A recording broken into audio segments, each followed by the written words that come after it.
Ahoi, ihr Landratten. Endlich wieder ein Hafen. Das waren meine Worte, als ich die ersten Bilder zu diesem Set gesehen habe. Lego hat uns das für ein Video zur Verfügung gestellt. Vielen Dank an dieser Stelle. Wir haben hier die 60422, den Hafen mit Containerschiff. 110 Euro Listenpreis, dafür 1226 Teile. Es ist ein Set, wo ich schon gesehen habe im Internet, dass die Leute sehr viel drüber diskutieren. Bei Hafen scheint es also vorbei zu sein mit lustig bei manchen Leuten. Wir haben sowohl gute als auch negative Kommentare bereits dazu gelesen. Wir hatten jetzt die Gelegenheit, das Set mal für euch aufzubauen. Wir werden euch sagen, was wir davon halten, und dann kommt es natürlich auch in der ein oder anderen Form nach Wild City. Ich weiß nicht, Rita, womit du beginnen willst. Es sind auch übrigens 8 Figuren dabei. Es sind Hast du 8 die schon Figuren gesehen? dabei. Ja, natürlich. Aber ich finde, das Schiff ist trotzdem irgendwie ein Highlight. Schiffe sind einfach cool, kann man sagen, was man will. Und wir haben hier ein Cargo-Schiff, und ich finde das eigentlich, also mir gefällt es einfach auch von den Farben her ganz gut, weil es mal eine andere Farbe ist. Und was auch cool ist, dass wir hier 2 so Container haben, wo wir, keine Ahnung, so ein Speedboat, oder wie nennt man die? Das sind Referenzen an alte Sets, Rita. Wir haben einerseits Jetski, welches schon in vielen Sets vorgekommen ist, und dann haben wir hier ganz klassisch, ich glaube, das war mal bei einem alten Hafenset dabei, ob ich das nicht sogar hatte, so eine Art Hovercraft. Das ist schon sehr 90er-Style. Die sind hier in diesen Containern drinnen, also auch sehr, sehr cool. Offene Container, gefallen mir sehr gut. Gefallen mir auch von den Farben her sehr gut, speziell der hier. Der ist richtig cool. Das ist, glaube ich, Teal. Rita, du hast recht, das Schiff an sich, also da haben wir sehr viele, das ist noch eine Frisur von diesem Hafenarbeiter, weil sehr viele von den Figuren, die Helm tragen, so wie der Kollege hier, Rita zeigt es dann gleich nochmal im Detail her, die haben auch noch eine, sagen wir es, Freizeitfrisur, weil sie nach der Arbeit im Hafen dann ja auch noch hier in dieses Seafood, also Meeresfrüchte-Restaurant gehen können. Das Schiff ist gebaut, es ist also kein Mold, wie wir es jetzt schon in der letzten Zeit immer hatten. Es ist auch relativ klein, also 2 Container, ist jetzt nicht gewaltig, es passt auch von der Dimension her nicht unbedingt rein, aber da sind auch die anderen Schiffe zu klein. Ich finde es von der Optik her trotzdem ganz schön, hat auch als Basis hier dieses Geonosis-Rot, dieses neumoderne Flame Orange oder wie die Farbe heißt. Passen genau 2 Container rein, man kann auch hier diesen Führerstand hier abnehmen, dann sieht man unten in den Motorraum rein, also das sind so kleine Details, die da eigentlich ganz cool sind. Das hätte man auch weglassen können oder wurde früher teilweise weggelassen, ist jetzt wieder dabei, und auch mit vorne, Rollschuhen gebaut. vorne ist eine Klappe, wo man dann noch reinschauen kann, wo dieser Kollege hier draufsteht. Hier ist aber nur, weiß nicht, Platz für irgendein Gerümpel oder für irgendein Zeugs. Das ist hier auch noch der Fall. Also ein sehr solides Schiff. Eine Kajüte, die wir aber nicht sehen. Schwimmt, glaube ich, nicht. Wir werden mal einen Test machen, aber ich bin mir sicher, dass das innerhalb von 10 Sekunden untergehen wird. Armes Schiff. Trotzdem ein ganz nettes Schiff, muss ich sagen. Optik sehr schön, aber leider ein wenig zu klein. Also wenn das doppelt oder dreimal so groß wäre, dann wäre ich da dabei. Aber Rita, seht ihr, ist ganz begeistert. Ja. Ich würde sagen, während du dir hier mal die Figuren runter snackst, werden wir mal versuchen, uns hier ein bisschen zu orientieren. Denn wir haben hier ganz schön viel und auch ganz schön viel unterschiedliche Sachen. Wir haben hier also dieses Verladeterminal, diesen Kran, diesen Cargo-Kran, den wir uns dann gleich anschauen werden. Dann haben wir hier so eine Flanierpromenade für Touristen. Und dann haben wir hier noch ein Restaurant mit unten einem Eissalon.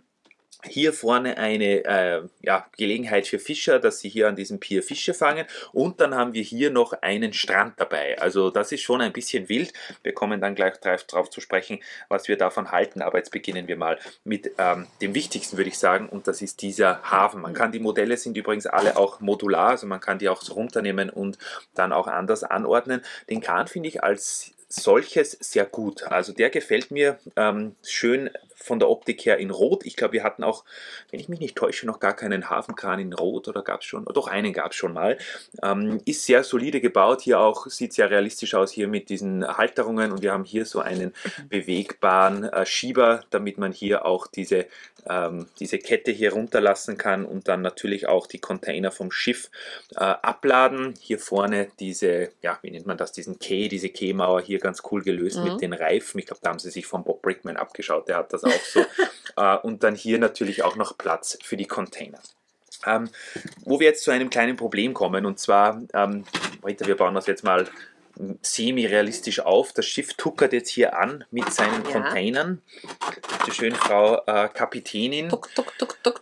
Wir fahren mit dem Schiff genau, also das ist dieser Kran, ist sehr überbordend, das heißt, das Schiff hat hier auf jeden Fall Platz und wir spielen das jetzt mal nach. Wo ist, nach unten geht es hier, dass wir hier, Rita, häng mal den Container ein.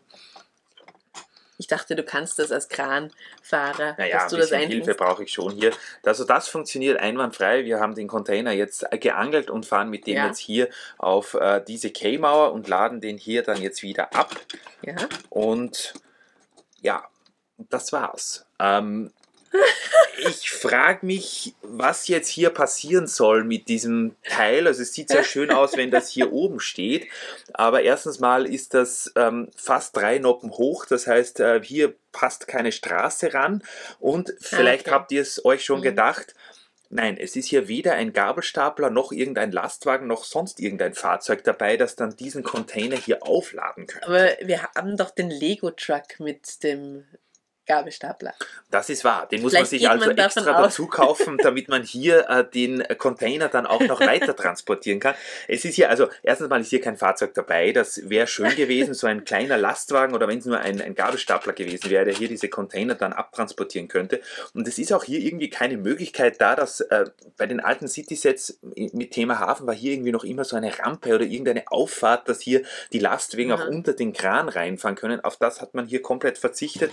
Und wie gesagt, geht auch ohne großen Umbau nicht, da das hier irgendwie so erhöht ist. Also es sieht zwar, finde ich, ganz nett aus, wenn hier, hoppala, Jetski rausgefallen, wenn hier diese beiden Container in diesem Dock verweilen, aber ja, wie gesagt, das sieht dann eben so aus und sie verweilen dann hier, bis der Stahl, der diese Container hier, aus dem der Container gebaut wurde, komplett verrostet ist.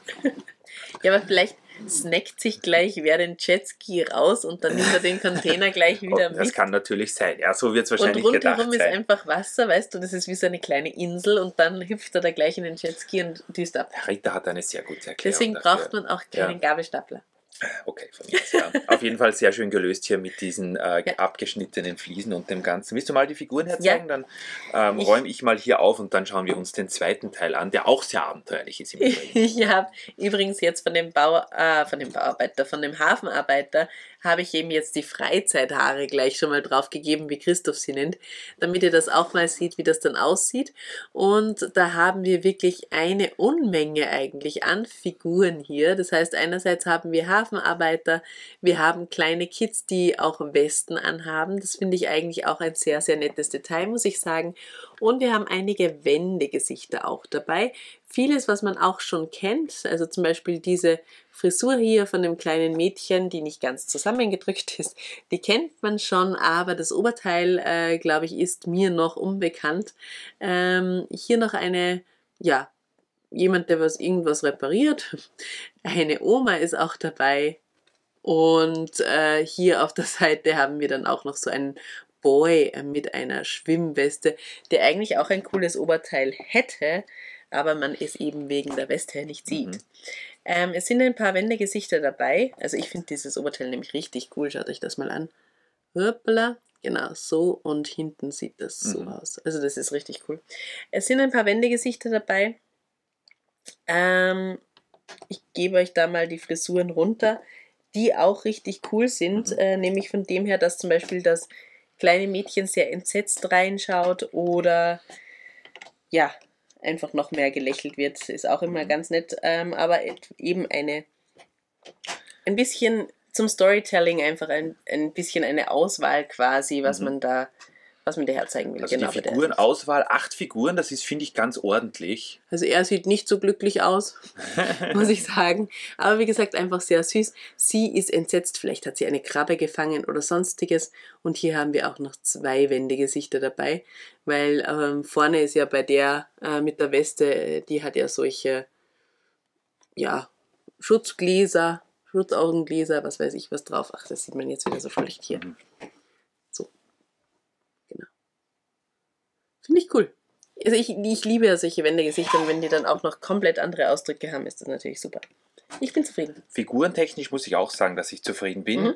Kommen wir zum zweiten Teil dieses Hafensets. Wir haben, wie ihr vielleicht zuerst schon gesehen habt, hier dann noch so eine Veranda. Unten alles ein bisschen gelöst mit Wasser und teilweise auch Sand. Und hier ist eine Krabbe unterwegs, finde ich ganz cool.